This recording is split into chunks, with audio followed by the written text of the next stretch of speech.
Vamos nessa, gente, porque a Organização do Tratado do Atlântico Norte, mais conhecida como OTAN, já percebe a desmobilização de tropas da Rússia na fronteira com a Ucrânia. Existem indícios de que a situação será resolvida por vias diplomáticas. A situação começa a ser percebida, por coincidência ou não, simultaneamente à chegada do presidente da República, Jair Bolsonaro, em visita oficial à Rússia. Ele foi recebido com honras de chefe de Estado depois de mais de 15 horas de viagem entre Brasília e Moscou. A ida à Rússia ocorre em meio ao clima de tensão internacional em razão da possibilidade de o gigante europeu iniciar um conflito armado com a Ucrânia. O Itamaraty orientou o chefe do Executivo Federal a não comentar a possibilidade de uma guerra entre os países vizinhos, exceto se o assunto for abordado por Putin durante o encontro. Aliados do presidente Jair Bolsonaro associam o encontro de Bolsonaro e o presidente da Rússia, Vladimir Putin, com o recuo das tropas russas na Ucrânia. Eu vou colocar aqui na tela para a gente poder começar a nossa conversa desta terça-feira o Fábio Piperno, o Rodrigo Constantino, o Marco Antônio e o Serron. Já vejo que o Constantino está indo, porque hoje à tarde está engraçada mesmo. Constantino, eu vi uma hashtag subindo no Twitter com os dizeres Noel Naro, ou seja, em que o presidente da República merecia um prêmio Nobel da Paz. E aí a gente viu também o movimento da imprensa e parte de uma imprensa justamente de dizer que os aliados do presidente da República de alguma maneira estavam crendo nisso, né? Como é que você viu a tarde de hoje, Consta? Boa tarde, Paulo. Boa tarde a todos. Com muita diversão e, ao mesmo tempo, uma certa melancolia de constatar que a velha imprensa, com raras e honrosas exceções, morreu, né? Morreu. Checagem de meme, a turma não aprendeu ainda. Ricardo Salles no topo de tendência, prêmio Nobel para o Bolsonaro, aí jornalistas tendo que justificar que o Putin decidiu recuar antes do Bolsonaro chegar, o que dá até mais poderes, né, ao presidente. Só a aproximação já fez o Putin mudar de ideia. É muito divertido. Agora, falando sério, né? Isso mostra como a criação de narrativas dessa mídia militante que faz oposição desesperada a um governo que odeia, né? É uma coisa muito perigosa, porque cria essa narrativa, de repente o presidente estar indo para a Rússia nesse momento é um erro, é uma coisa horrorosa, não sei o quê, mesmo que tenha marcado a viagem há meses e que a gente tenha conversado aqui que é uma situação delicada do ponto de vista diplomático cancelar, e ao mesmo tempo, se ele cancelasse, ia ser acusado de subserviência ao imperialismo estadunidense e blá, blá, blá. Então não era um big deal, esse era o ponto que nós abordamos aqui, essa coisa ia ser esquecida em alguns meses à frente. E, não obstante, no momento em que ele está chegando, o Putin já dá uma sinalização mais pacífica e diplomática. É muito engraçado ver, na minha opinião, é o que presta disso tudo, porque o resto é irrelevante, é muito engraçado ver a reação desses jornalistas. Eles estão surtados hoje, vai ver que são bipolares, não sei, mas é uma coisa impressionante o que estamos vendo, Paulo, porque, veja, eu queria dar até um furo de reportagem aqui, vai ver que o Putin recebeu do Bolsonaro uma ameaça, né? Ele falou que vai exportar algum curso aí de homem sensível, do imitador de focas, porque isso levaram a sério na mídia, né? Que o que unia os dois era a masculinidade tóxica. Então nós estamos vivendo num mundo insano, Paulo, e diante de tanta loucura, a gente tem que rir um pouquinho, senão a gente é que chora. Ô Piperno, mas tem estratégia nessa história, né? Porque os aliados do presidente da República realmente hoje pela manhã soltaram vários memes na internet dizendo que o presidente Jair Bolsonaro havia evitado a Terceira Guerra Mundial. E parte da imprensa foi lá e comprou essa tese e começou aí justamente a proliferação e a reverberação dessa hashtag que a gente está vendo em relação ao prêmio Nobel ao presidente da República. Você não acha que parte dessa imprensa errou? Paulo, eu acho assim que, primeiro, né, você usar, por exemplo, um veículo de comunicação concorrente para fazer um meme é algo assim de um gosto muito duvidoso, né? De qualquer forma, se alguém embarcou, se alguém acreditou nisso, paciência, lamento. Eu acho que os memes não fazem lá muito sentido, mas aí meme faz quem quiser e também acredita e leva a sério quem acha que deva. Agora, enfim, de qualquer forma, era uma queda de braço e eu falei exatamente ontem sobre isso, né? Sobre esses blefs, porque até aqui, tanto o bloco da OTAN e também o presidente Biden, como o estrategista Putin, até aqui eles alcançaram os seus objetivos, ou pelo menos eles estão alcançando. Qual era o do Putin? Impedir que a Ucrânia aderisse à OTAN. E, ao que tudo indica, isso não vai mais ocorrer. Por sinal, o chanceler da Alemanha deixou isso muito, muito claro, né? O Olaf Scholz, que acabou de assumir, por sinal.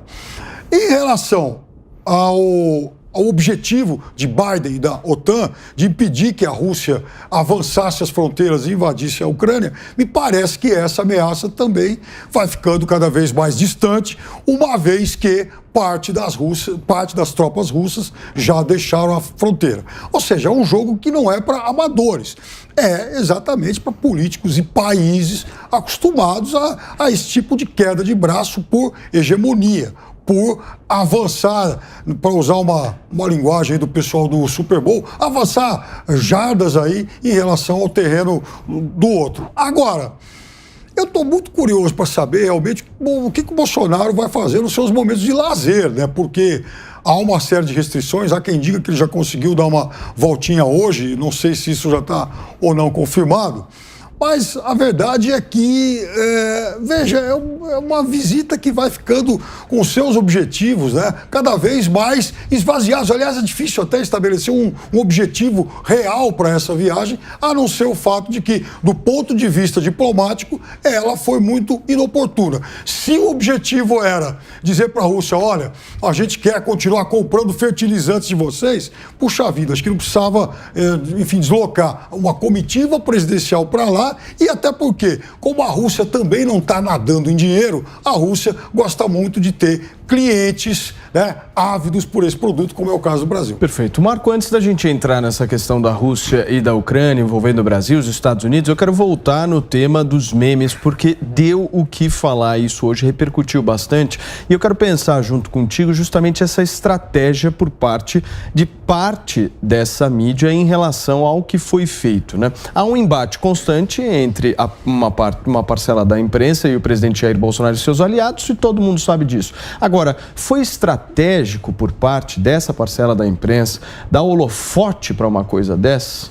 De maneira alguma, a imprensa quer gerar um benefício para o governo federal nos tempos atuais. Pelo contrário, eu até falei isso num programa anterior, existe só, por parte da imprensa, né, oficial, dos grandes meios de comunicação, só canelada no governo federal. É impressionante a quantidade de espaço que o pessoal está dando para o Lula, para o ex-presidiário, e para o governo federal, a quantidade de temas absolutamente infantis e risíveis que a gente vê sendo tratados com uma ponderação e uma eloquência. Ninguém chega para perguntar para o Lula sobre o que aconteceu com o sítio. Já tudo bem, né? Você conseguiu sair por uma tecnicalidade, mas volta aqui. Isso daí não está claro. Você tem que falar de novo. Você pode ter falado nos autos, mas você não falou para a população. E tem que falar de novo. Porque, parece que isso não existiu. É impressionante. E outro ponto aqui, eu vou aproveitar essa deixa. O pior problema que nós vamos enfrentar nessas eleições, Paulo Matias, é a questão das fake news junto ao TSE.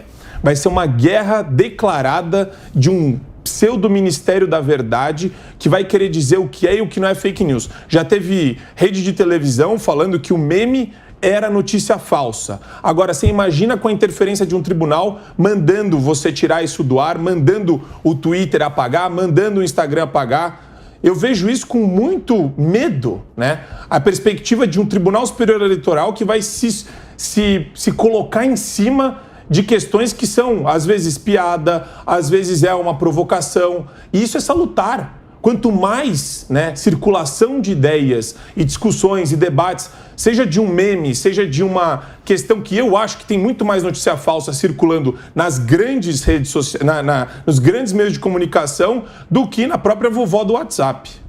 Luciano, como é que você viu essa movimentação e principalmente essa polêmica toda envolvendo um meme? Saudações, meus amigos e amados haters. Eu gosto muito de meme. Eu trabalho com meme desde 2005, quando eu criei o site Alerta Total. Todo dia a gente tinha meme lá. Então, sou um dos recordistas de publicação de meme no Brasil. O meme é uma forma refinada de humor.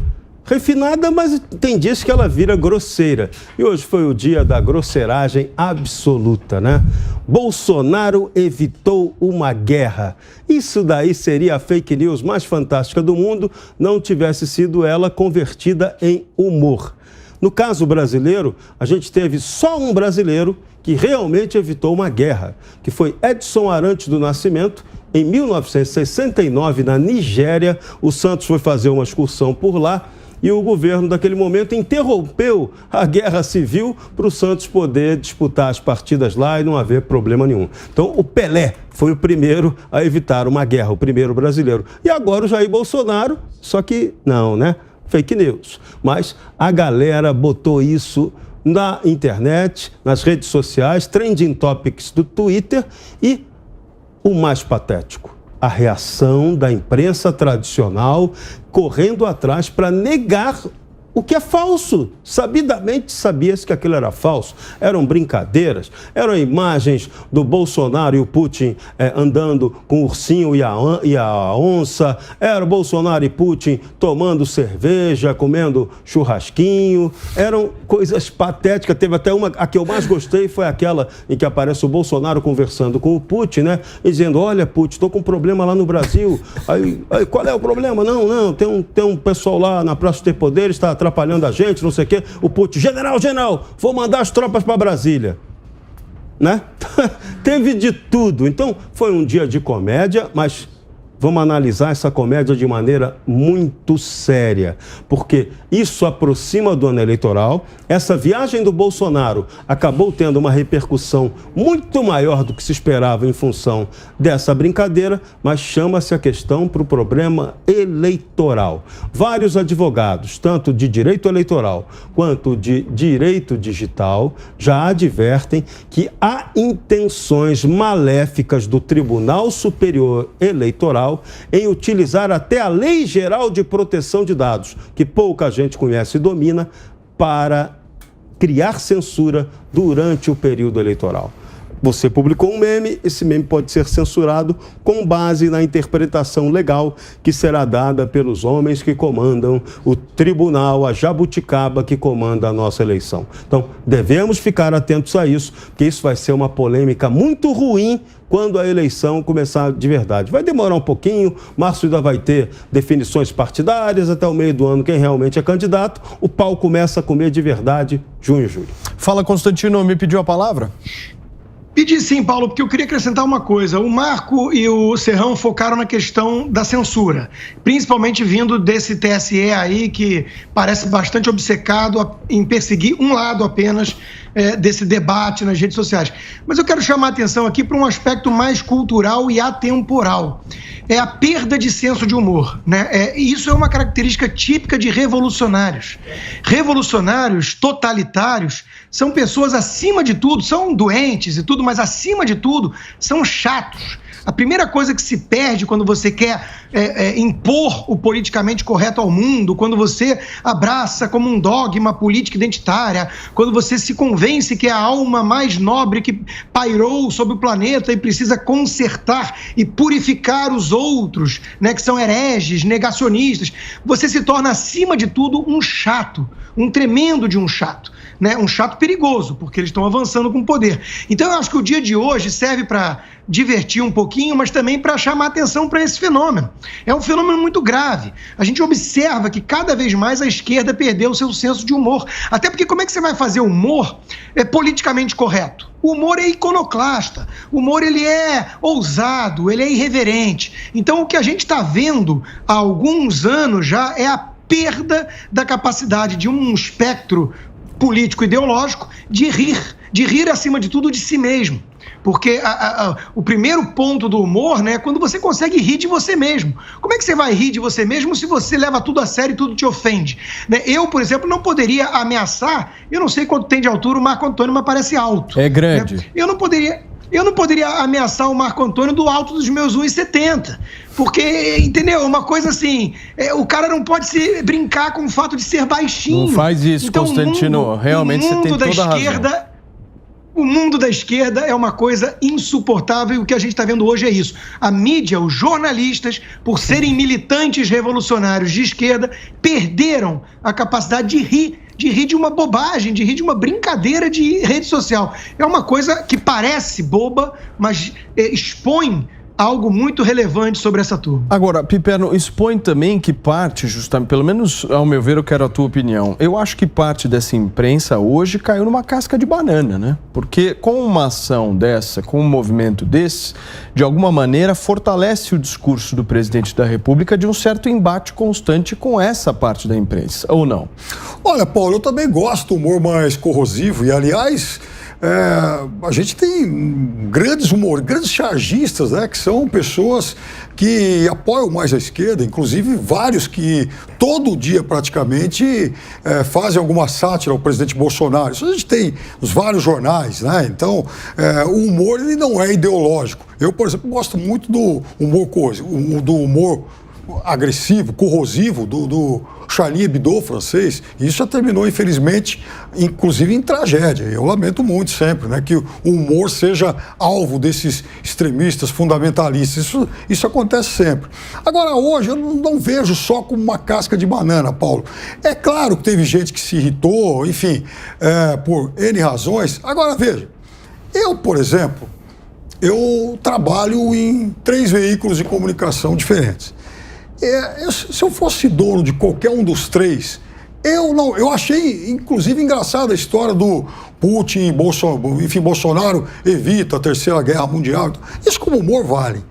Agora, o que me incomoda e o que me incomodaria se eu fosse, dono, se eu trabalhasse em um desses 3 veículos, é exatamente ver a logomarca do meu veículo, né, estampada numa gracinha dessa por alguém que é de um veículo concorrente.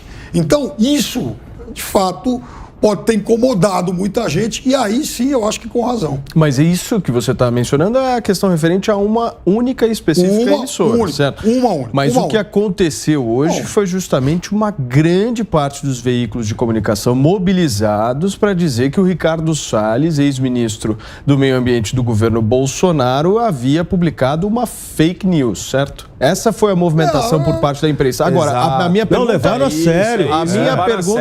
A minha pergunta é exatamente essa. O Piperno ele deu uma brandada aqui, tá dando uma de... Se sou alguém da CNN, tá dando uma de isentão.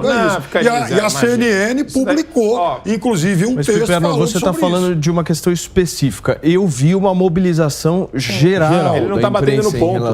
O ponto, Piperno, é que a classe... E, Paulo, o ponto é que existe muito militante nesse meio ambiente. Né? Nesse ecossistema existe muito militante. E eles usam desse subterfúgio para atacar, única e exclusivamente para defender a ideologia, o padrão deles, que eles consideram correto de comportamento. E fica muito evidenciado isso daí quando você pega uma piada feita pelo Salles, no caso no Twitter, que ele publicou no Instagram, e isso daí gera uma repercussão bem negativa. Quer dizer, a gente não está querendo falar sobre o meio que foi utilizado para o meme. A gente está falando de uma coisa além, que é a classe de militantes, que o Constantino colocou muito bem e com bastante propriedade, é algo que fica evidenciado. E a gente não pode fazer disso daí como se fosse uma coisa mais ou menos. Constantino, isso existe também no direito. Você vai nas faculdades de direito, 90% dos professores têm uma visão de social-democracia. Querendo ou não, os estudantes... Sim. Olha, eu queria conhecer esse instituto de pesquisa. Coloca aí, Marco Antônio. É muito raro você encontrar numa faculdade de direito, mas é muito raro você encontrar uma faculdade de direito um professor liberal. E outra, eu tinha que falar que eu era liberal na sala dos professores com medo de retaliação. Isso daí não é só eu que estou falando. Você fala com vários, USP, PUC, Mackenzie, GV, todas as entidades universitárias brasileiras têm uma predominância de um pensamento esquerdista. Isso acontece. Não, sem dúvida. Marco, academia e mídia são ambientes bastante tóxicos para quem é mais conservador ou mesmo liberal. É verdade. Não adianta rir. O direito aqui virou esquerda. Só um minuto, senhores, por favor. O Constantino havia me pedido antes a palavra. Vamos organizar aqui. Só um ponto. Só para voltar num ponto que é o seguinte. O Piperno disse que gosta do humor até corrosivo e citou um chargista que só ataca o Bolsonaro. E depois citou a Charlie Hebdo. Veja, o humor, como eu disse, é iconoclasta. Isso significa que, via de regra, o humor, para chacoalhar as estruturas mais carcomidas da sociedade, precisa atacar o quê? O poder.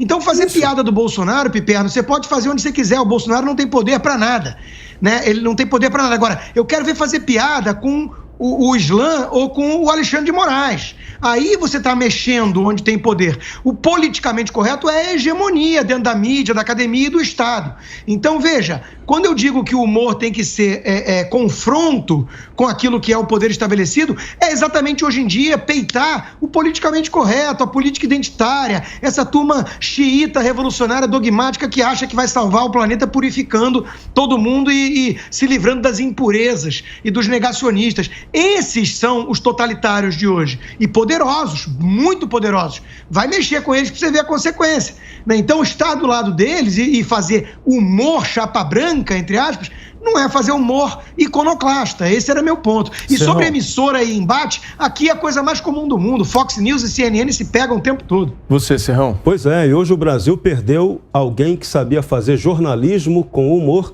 o cineasta Arnaldo Jabor. Foi-se uma pena, mas é esse espírito que a gente precisa retomar. O humor tem que ser livre. A imprensa tem que ser livre para informar, para contestar informações, mas não para ficar fazendo livre militância canhota, como está acontecendo ultimamente. Mas Serrão, você viu a chamada de um veículo de comunicação sobre isso?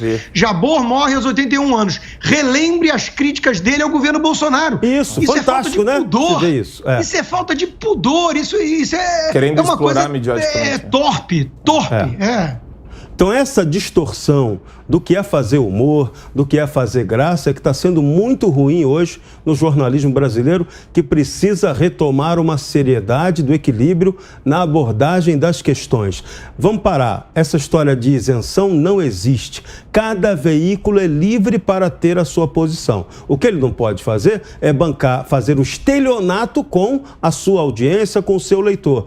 Fingir que não tem uma tendência ideológica quando claramente tem. Essa que é a questão. Agora, cada um é livre para ter a sua tendência ideológica. É isso que nós precisamos retomar aqui no Brasil. E, Paulo, posso pegar um ponto interessante da fala do Piperno lá atrás? Não, eu acho que vocês podem... Eu só queria fazer uma única observação aqui, que eu não consigo enxergar fato relevante nessa história. Porque vejam só o absurdo. Nós estamos aqui discutindo um meme. Ou seja, a imprensa brasileira está se prestando a discutir um meme. É sério isso, Marco? Eu acho, como eu falei antes, na verdade, o meu medo é que isso, de alguma forma, se transponha para o ambiente eleitoral na forma de restrição da liberdade de expressão e de algumas campanhas de maneira tendenciosa contra conservadores ou pessoas que pensam mais para a direita. Esse é meu medo, porque daí você aponta, você fala meme não, fake news eu proíbo, vem aqui, multa, acaba com a campanha da pessoa. Eu tenho muito medo disso, como eles já têm sinalizado com relação ao Telegram. Se você pegar contas do Telegram e comparar Lula e Bolsonaro, você vai ver quem tem milhares de seguidores a mais do que um, né, com relação ao outro. Então é muito simples. Essa questão tem sim um caráter persecutório para uma linha específica de pensamento.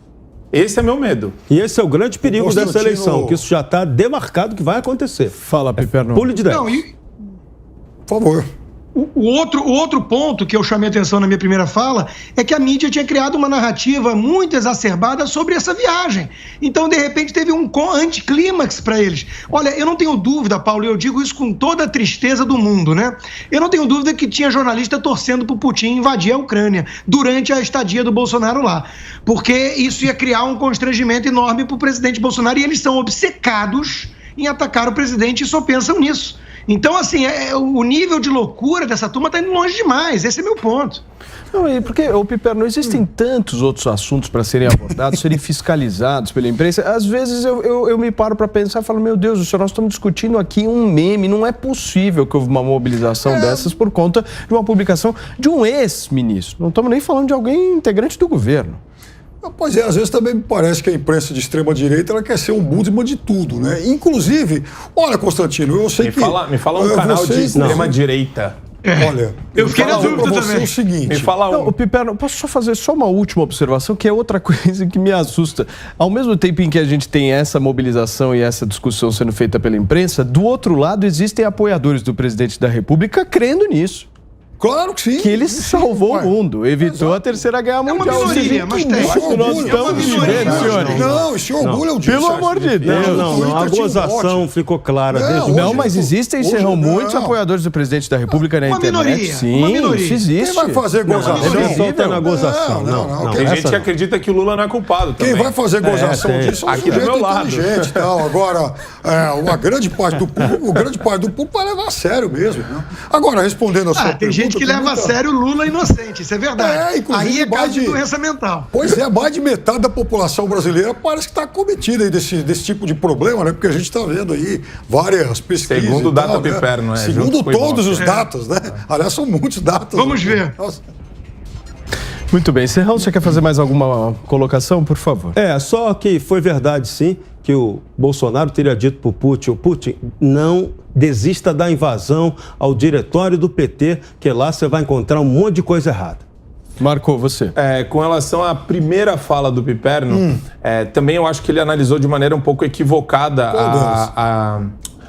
o Biden, a interferência do Biden no conflito. Eu acho que o Biden agiu de maneira completamente errada. Ele colocou mais lenha na fogueira, ele aumentou a pressão em cima da Ucrânia e principalmente da Rússia, no que se refere à Ucrânia. E no final do dia, quem se mobilizou prontamente falando ontem que iria retirar a sua proposta de entrada da OTAN foi o presidente da Ucrânia. Então, acho que isso daí você está dando louros para o Biden sem ele merecer, inclusive. Então, como Pelo jogador... contrário, né? Ele só colocou pressão no conflito. Ele não foi articular com o presidente da Ucrânia, que ele podia ter feito logo desde o começo. Como um jogador experiente, um político experiente, aliás, um político bastante rodado, de quase 80 anos, Biden sabia, o Biden não consegue nem se manifestar assim como o publicamente. Putin, que se ele estica a corda, provavelmente ia haver um recuo, como aconteceu.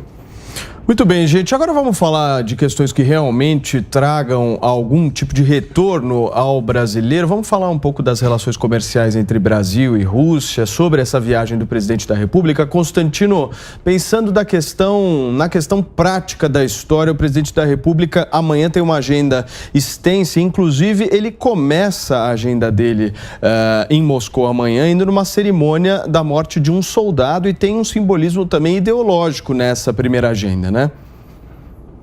Quando você vai visitar um país como chefe de Estado com chefe de Estado, é natural que você tenha ali alguns eventos, algumas cerimônias que tem alguma coisa a ver com a tradição, com a coisa local. Mas não é o propósito da viagem. O propósito da viagem é estreitar laços comerciais. É muito curioso que o Piperno apresente o argumento de que a China, a Rússia já compra mesmo, o Brasil já vende mesmo, então para que ir, né? Então, pensando assim e levando a lógica adiante, né? Acabou a diplomacia, vamos vender para quem vende e não precisa fazer justamente esse esforço de ampliar o fluxo de comércio. Então, veja, Paulo, o que se espera dessa viagem é que o presidente consiga ampliar, aumentar a proximidade comercial com a Rússia, porque ela é muito pequena, são dois países grandes, do BRICS e por aí vai. Então, é disso que se trata. O resto, desde o início, a gente chamou atenção aqui, é cortina de fumaça, é espuma. Exatamente. Aliás, eu, já que fui citado, queria dizer o seguinte, Constantino. Eu acho louvável que qualquer governo procure estreitar laços comerciais com outros países, especialmente com um país grande como é a Rússia. Então, agora, o fato de que o que eu disse é que se o objetivo da viagem fosse o de comprar fertilizantes, para isso não precisaria ir até lá. Se o Brasil conseguir alcançar algum outro objetivo que a gente não conheça, ótimo. Piperno, mas se for isso... E sobre essa agenda específica, você analisou os compromissos do presidente da República, você mencionou que inclusive ele foi passear hoje, é isso? Não, eu disse o seguinte, eu gostaria de saber se ele teve que cumprir o confinamento ou se conseguiu sair para passear, se conseguiu uma liberação, porque havia essa dúvida de que ele teria que cumprir um confinamento no hotel onde ele está hospedado. Serrão, você. Olha, eu espero que ele consiga passear. Eu fui para Moscou 3 vezes, né? E tem muitas coisas interessantes para visitar. Por exemplo, os castelos que o Stalin fez lá na época e tudo. E aquilo é um simbolismo do que é o comunismo, né? Não liga para o indivíduo, não liga para a estética. É o Estado, Estado, Estado. É muito bom visitar isso para lembrar do que a gente tem que fugir. Quer falar, Piperno, por favor? Não, mas a Rússia tem outras atrações. Mas eu acho que a provocação do Piperno era em outro sentido. Ele não vamos virar guia turístico. A agenda aqui, né? do governo. Não, eu quero saber o seguinte. Só com o intuito de desmerecer a visita. Foi só esse o intuito dele. Mas aí que tá o negócio. Eu quero saber o seguinte. Intenção, viu, porque ele, como alguém que não se vacinou, ele está sujeito a passar por um confinamento. É isso. Não, ele teve que fazer os 5 testes, então, né, mas aí, pelo governo russo. Ele inicialmente teria que ficar confinado no hotel exatamente por conta disso. Acho que ele quer a chamada bolha da diplomacia. Não, ele seria obrigado, não é que ele ia espontaneamente. Agora, a diplomacia brasileira estaria tentando resolver isso e conseguiu uma liberação. E escutei uma notícia de que ele teria, inclusive, conseguido dar uma voltinha. O ponto é o seguinte. Não consegui confirmar. Deixa eu trazer essa informação que o Piperno traz aqui, porque o presidente da República, segundo algumas fontes, estão dizendo que ele ganhou uma visita guiada ao Kremlin no começo da noite em Moscou, na qual driblou alguns jornalistas saindo com uma van por uma das laterais do hotel. Serrão, então teve passeio. Teve passeio. Bolsonaro tem o seu direito ali de curtir o momentinho turista nesse passeio, né? Vai lá na Praça Vermelha tentar comer um podrão, vai lá tentar dar um cascudo na cabeça de Vladimir Ilyich Ulyanov, o famoso Lenin. Mas o fato é o fato. O Brasil foi lá para negócio. E nós aqui temos que botar na cabeça o seguinte: o Brasil tem que fazer negócio com os BRICS. Se os BRICS se juntarem, Brasil, Rússia, China e Índia, fizerem negócios entre si, nossa, isso é bom para todo mundo, independentemente de questões ideológicas que cada país tenha, cada linha que um país siga. Business, negócio, isso tem que acontecer. É um caminho para evolução e desenvolvimento. Então, é isso que o Itamaraty hoje está trabalhando novamente. Tinha saído dessa linha e voltou a essa linha. E o que Bolsonaro está fazendo agora, muito corretamente, é isso. Então, não cabem críticas vazias ao presidente por essa viagem dele à Rússia. Coincidiu com o incidente ucraniano? Ok, mas Bolsonaro cumpriu o seu papel, a sua agenda. O Brasil é soberano e tem que fazer isso e ponto final. Muito bem. No caso específico dos resultados, Marco, o que a gente pode esperar? A gente pode esperar o que seria de qualquer outra visita normal, sem nenhum tipo de debate acalorado do ponto de vista comercial. Quer dizer, a gente, de novo, retomando aqui a ideia que o Constantino tinha colocado, existe muita tensão em torno disso, porque a mídia criou, de maneira bastante especulativa, que o Bolsonaro contribuiria para acirrar as tensões entre os países que estavam lá reagindo ao conflito e que isso poderia nos colocar numa posição ruim com relação aos Estados Unidos. E você percebe que existe muita retórica em torno desse debate, mas na prática o que vai acontecer é o presidente vai lá, vai estreitar laços comerciais, vai voltar, apesar do Piperno querer microgerenciar a agenda aqui do presidente, se ele vai fazer turismo ou não, quem ele vai cumprimentar, o que eu acho que é completamente ineficaz. Eu acho que é muito simples, Paulo. A gente está, de novo, retomando um debate que, por coincidência, inclusive foi objeto de meme, teve a sua atenção toda esvaziada bem no dia da visita do presidente. Piperno, você. Não, eu não estou querendo microgerenciar nada. Eu só estou querendo chamar a atenção para, mais uma vez, o fato de que o presidente do Brasil é colocado internacionalmente numa situação constrangedora, como aconteceu, por exemplo, na visita lá na ONU, como aconteceu durante os dias lá do G20, e agora, no qual o presidente tem que pedir uma permissão especial para poder fazer um passeio monitorado, guiado dentro de uma van até o Kremlin, local onde ele já vai amanhã. Por quê? Porque ele não tem liberdade para circular. E por que ele não tem liberdade para circular? Porque ele não é uma pessoa vacinada. Fala, Marco. Não, é que o Piperno, ele toda hora... Ele cria, de alguma forma, na frase que ele constrói, o presidente tentou, mas não conseguiu, ele fez aqui uma articulação para sair, para conseguir visitar tal lugar. E é tudo especulativo, é fruto da imaginação dele isso daqui. Se informa, é fácil ver entendeu? isso. É muito simples. A gente tá, e ele sempre coloca um adjetivo, todo né? Mundo ele chamava o presidente de o nefasto. Então você já vê que o nefasto. Ele só consegue visitar o autocrata. A mesma coisa. Então ele vai na Rússia e vai na Hungria. Está constrangido. Visitar o Orban. Ele coloca o constrangimento como um dado da realidade e na verdade é só a visão dele. Agora você vê, por exemplo, Boris Johnson é um conservador. Vê lá se ele vai se encontrar com o Bolsonaro, receber o Bolsonaro. Não vai, né? O Constantino, o Biden está fazendo um pronunciamento justamente agora e dizendo que os Estados Unidos não possuem mísseis na Ucrânia e que uma invasão russa ainda é possível. Por mais que a gente viu justamente esse arrefecimento por parte do Vladimir Putin, a gente agora vê um Joe Biden um pouco mais incisivo e fazendo com que essa história não acabe. Não, o americano não quer que essa história acabe. Esse que é o ponto dessa história. O americano não, o Joe Biden. Joe Biden, não o sim. americano. Joe Biden, o presidente americano. Ele quer isso para dividendos internos aqui, ele quer explorar isso aqui, porque está um fracasso o governo dele, um fracasso. E muita gente na mídia errou porque confundiu torcida com análise, achou que ele ia trazer normalidade para o mundo e para os Estados Unidos, porque o Trump era o problema.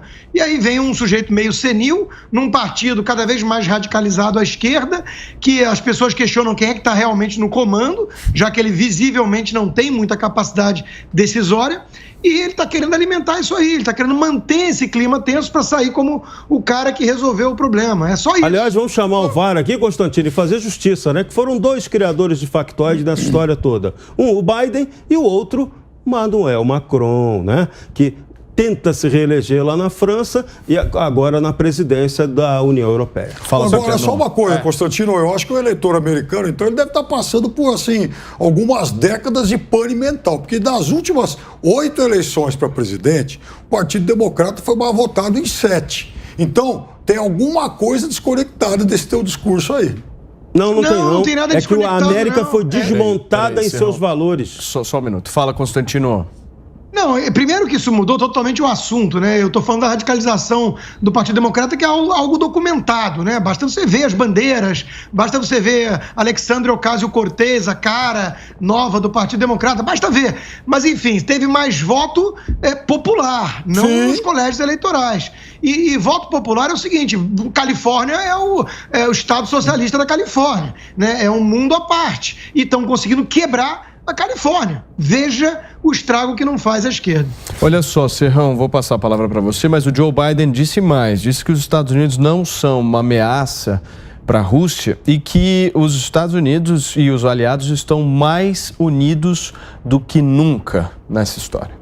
Então, ele está contando uma historinha. Primeiro que se tivessem tão unidos assim, a Ucrânia já estaria ligada à OTAN automaticamente. Segundo, se ele não fosse uma ameaça à Rússia não estaria ali tomando conta da fronteira dela como precisou tomar. Então, é tudo uma questão de geopolítica, é a nova Guerra Fria criada pela marquetagem política. O desgastado politicamente utilizou a guerra, um perigo de uma guerra, que é uma coisa muito séria para a humanidade, para tentar se dar bem politicamente. Nojento, abominável o que aconteceu. Marco, para a gente fechar.